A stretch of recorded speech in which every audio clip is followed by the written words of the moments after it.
नमस्कार एवरीवन।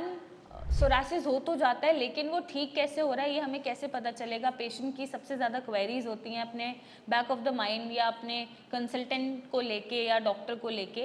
तो मैं डॉक्टर मेघा चतुर्वेदी आज आपको कुछ हद तक क्लियर कर पाऊंगी कि यस, आपको कैसे पता चलेगा कि सोरासिस आपका ठीक हो रहा है। क्योंकि पेशेंट मेरे पास भी आते हैं जिनका बहुत सोरासिस रिकवर हो चुका होता है और उन्हें लगता है कि ये तो ठीक ही नहीं हुआ, थोड़ा बहुत 19-20 का फ़र्क आया है। ऐसा नहीं होता है। आप इसके लिए बेटर है कि आप time to time pictures click करते रहिए और उससे कंपेयर करिए कि कितना फ़र्क आ रहा है। 10 दिन में कितना आया, 20 दिन में कितना आया, 1 महीने में कितना आया या 2 महीने में कितना आया। आपको पिक्चर्स से पता चल जाएगा कि कितना डिफ्रेंशिएट आप कर पा रहे हैं अपनी रिकवरी को लेके।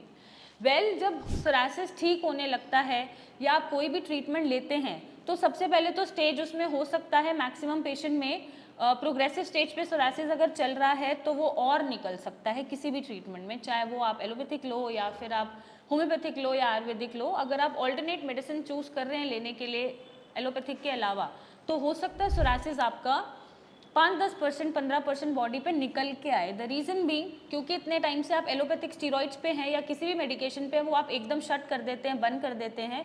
और जब आप ट्रांजिशन फेज में होते हैं, ट्रीटमेंट बदल रहे होते हैं, तो थोड़ी सी बीमारी निकल सकती है। सब में नहीं निकलती बट निकल जाती है। और साथ में हो सकता है लिवर डीअरेंज्ड है तो भी ये बीमारी निकल के आती है, लेकिन with in a month 15-20 days और मे बी मैक्सिमम मैं बोलूँ 1.5 महीने में ये कंट्रोल होना शुरू हो जाता है। आपको कैसे पता चलेगा कि कंट्रोल हो रहा है?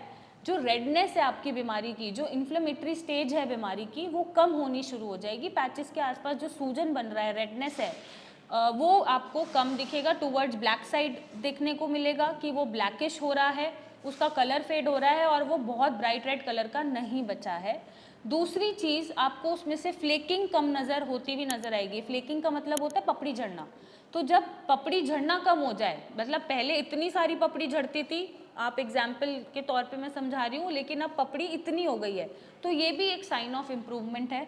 हो सकता है पैचेस गायब होने भी शुरू हो जाएं, सिर्फ निशान रह जाएं। हो सकता है कि जो इचिंग है वो भी कंट्रोल होनी शुरू हो जाए। पहले आपको बहुत इचिंग होती थी, आपको सिट्राजिन लेनी पड़ रही है या एंटी हिस्टामिनिक टैबलेट्स लेनी पड़ रही है, उसके बिना आप सर्वाइव ही नहीं कर पा रहे, लेकिन अब वो टैबलेट आपको नहीं लेनी पड़ती, तो ये भी एक साइन ऑफ इम्प्रूवमेंट है।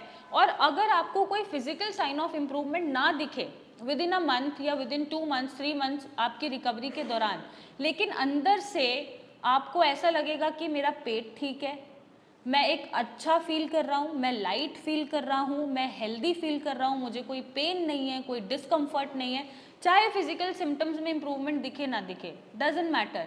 लेकिन अब अंदर से जब आपको सेंस होने लग जाता है, क्योंकि पेशेंट मेरे पास आते हैं कई बार, विद इन अ मंथ उन्हें रिकवरी नहीं देखने को मिल पाती एज सच, लेकिन उनके वर्ड्स होते हैं कि मैम पहले से अच्छा फील हो रहा है, एटलीस्ट कोई अनईजीनेस नहीं है या फिर कोई ड्राउजीनेस नहीं है। जो अंग्रेज़ी दवाइयाँ हम लेते थे उससे तो हमें चक्कर आते रहते थे, हम कॉन्सेंट्रेट नहीं कर पाते थे, मेरा पेट खराब हो जाता था, ब्लोटिंग फील होता था, एक लैक ऑफ एनर्जी लगती थी। तो अगर ये सिम्टम्स भी रिकवर हो रहे हैं, मीन्स आपकी एनर्जी पूरी बनी हुई है, आप खुश हैं, लाइट फील हो रहे हैं, कोई डिस्कम्फर्ट नहीं है, तो ये भी एक साइन ऑफ इम्प्रूवमेंट है। तो ऐसे आप पता कर सकते हैं कि यस, आपको जो दवाइयाँ दे रहे हैं या कहीं से भी आप ले रहे हैं वो सूट कर रही हैं या रिकवरी कर रही हैं। और कहीं से भी जब आप ट्रीटमेंट लेते हैं तो एटलीस्ट थोड़ा सा समय किसी भी ट्रीटमेंट को देना चाहिए, क्योंकि बीमारी पुरानी हो जाती है और क्रॉनिक हो जाती है, उनको ठीक करने में समय लग सकता है। तो थोड़ा सा ट्रस्ट रखिए खुद के ऊपर और अपने ट्रीटमेंट के ऊपर कि यस, आपको जो भी आप ट्रीटमेंट ले रहे हैं वो ठीक करेगा और मैं अपनी बीमारी ठीक कर पाऊँगा। जब ये ट्रस्ट आ जाएगा तो बिलीव मी, आप सोरासिस फ्री हो जाएंगे। और अगर आप सोरासिस फ्री होना चाहते हैं तो आप हमसे संपर्क कर सकते हैं, मिलने आ सकते हैं, मेरी टीम से बात कर सकते हैं और कॉल कर सकते हैं एक सोल्यूशन के लिए। Thank you and take care.